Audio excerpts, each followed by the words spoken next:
Dr. Henry Aldridge, teacher of film and lover of movies, sat down with us one Monday morning in March to talk about his contribution of the organ to the Michigan Theater in Ann Arbor.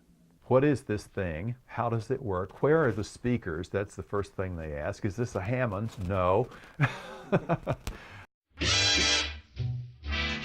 Well, what I was initially interested in was theater organs, and I got interested in those when I was in college in 1963. When I came to Ann Arbor in 1970 for grad school, I found out that there was a theater that had a pipe organ in it, the Michigan Theater. So I went down, saw the theater, and there was an instrument there. And I started working to get it restored. Once it got restored, we started playing it in public, played it from 1973 until 1979. The theater was threatened with demolition. And so I wanted to save the theater so that we could save the organ. And otherwise the organ would have been taken out and put in a restaurant or put in somebody's house, and we didn't want that to happen. So that led to saving the theater. So that's basically what drew me to the theater, was the instrument. And then subsequently I got interested in the theater. So yeah, they were going to make it, what they were going to do was they were going to gut the interior of the theater and put in kind of a shopping mall. I know. Right behind the theater is what's called Tally Hall, which was initially a shopping mall. Now it's offices. And they built that after they couldn't get the Michigan Theater. So it was just going to be another, McDonald's and a few other shops like that. It was total waste. So that's what they would have done with it. For silent films, of course, the organ or something like it was indispensable. You had to have some music to go along with the film.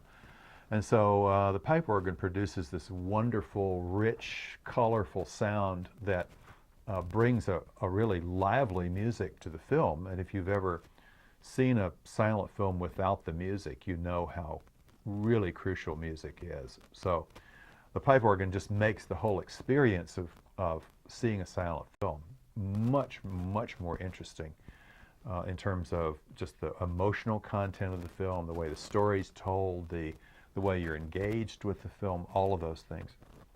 But in addition to that, having the pipe organ there and played regularly at the Michigan Theater makes a lot of difference in terms of your experience with going to the Michigan Theater. So like if you go down there tonight to see a movie, not a silent movie, but a talking film, you walk into the theater and here's live music from this beautiful instrument being played well for 30 minutes before the movie starts.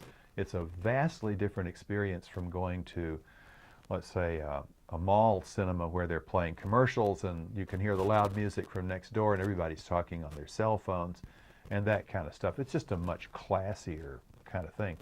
So we've kind of come to think of the organ as the voice of the Michigan Theater, a kind of a living thing that kind of symbolizes what the Michigan Theater does. So it adds a lot of things on many levels.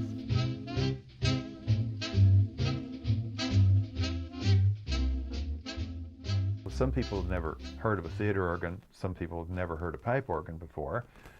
And so they're amazed that it's there and that it's being used.